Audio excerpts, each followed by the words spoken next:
Kibang Jan Wilben Luna ro head it MDRMO ni Washington nagraton nga pagkipag-awat ka na may kang tanan sa nga na sapuan no nga gawa si tao yari kara sa may Fatima ni Washington.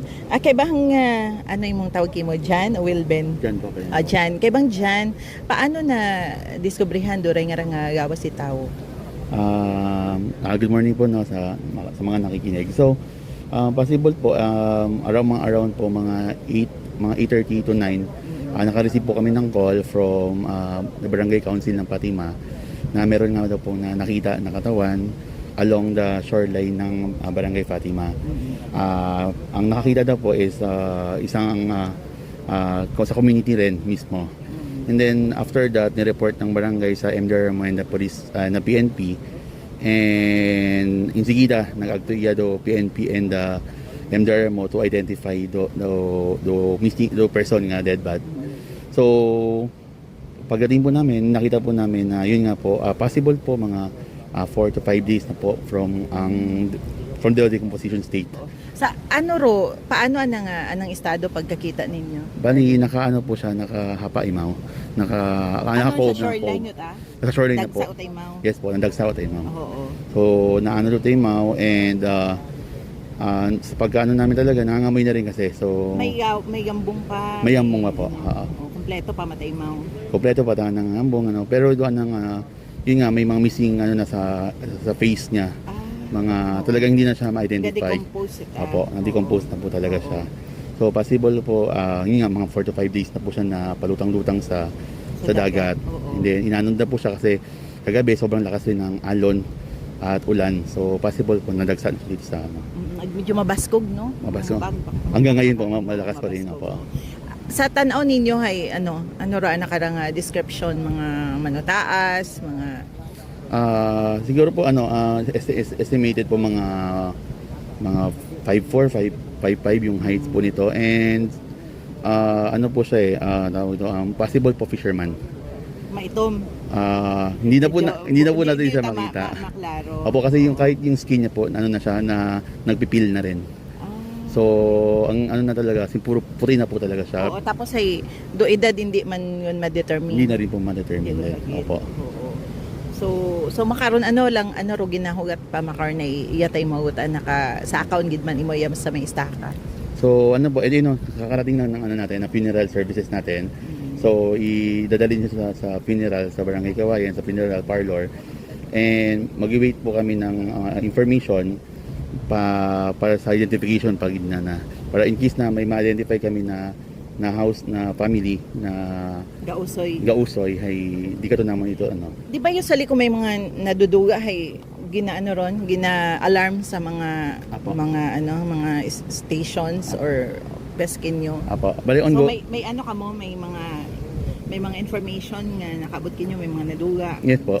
Actually ongoing po yun namin yung paghahanap sa coordination with the other agencies such as yung Coast Guard kasi sabi namin possible dagsa siya so possible na like sa mga malapit na bayan natin like Masbate so yung Coast Guard is in-alert na rin po nila yung mga Coast Guard substation po sa ating mga iba't ibang provinces and then pati mga municipalities rin po nag-coordinate rin po yung sa office namin sa MDRMO if may mga possible missing persons din po sa different municipalities, especially sa shoreline. Oo. Pero iya sa aton may mga coordination kinyo nga may naduga sa ibang banwa mga dayong past few days. Yung lang po, latest lang po yung kahapon lang po, yung sa Libacao lang po. Sa Libacao. Pero pag-identify po namin sa Libacao, sa description ng sa Libacao is different naman po ito.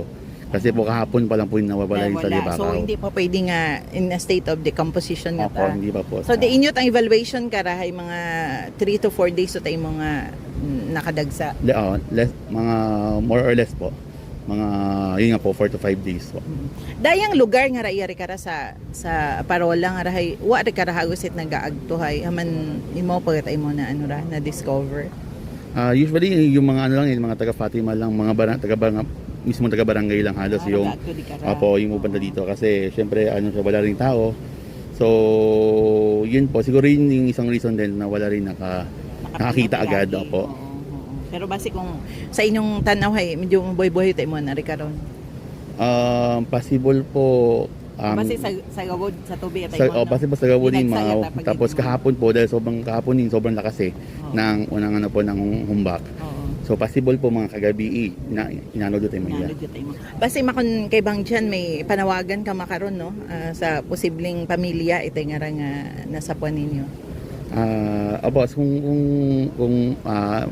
may mga ano po, may mga naghahanap po ng mga na missing person po, no. Especially itong nakita po namin na katawan is naka-blue po na long sleeve na ano na shirt na may nakalagay po kasi na Antonio Aira.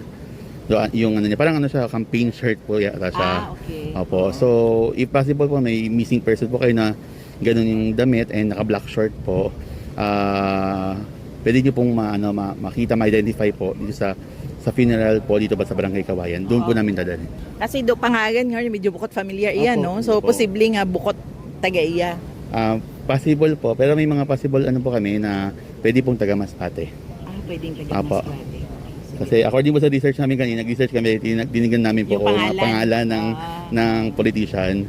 May nakita po kami na Masbate City Councilor siya. So possible po baka doon or kung binigay lang yung shirt. So hindi po namin alam. Oo.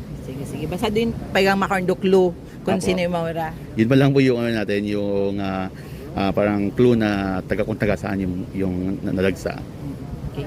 So maabugid nga sayamat no si kabang John Wilben Luna ro head aton nga MDRRMO New Washington. Kaya kita makon sa Barangay Fatima sa New Washington. Ayara kara sa may parola. Akon singa ni may nakitaan siya nga bangkay kita isang lalaki no nga posible ko no nga mga 4 to 5 days yun o nga nagapanyunani na state of decomposition at inapatihan nga basi bukon itagiya no dahil daan na karang suksok kay una sa ano do pangalan ita na nga shirt kay bukon tayo taga-iya no konsehal ko na ito sa may Masbate. So makaron ginahugat lang pero taga Punerarya no para nga ni nga buugon dahil nga bangkay ti may unahon karang nga ginano gin report nga nadula no do sa may Libakaw pero kahapon niya tato ag makaron dahil nakita ay in state of decomposition na. So nagapati ro MDRR o New Washington nga bukod at taga Libakaw no ra lang nga nasapuan iya sa may Fatima sa Banway, New Washington.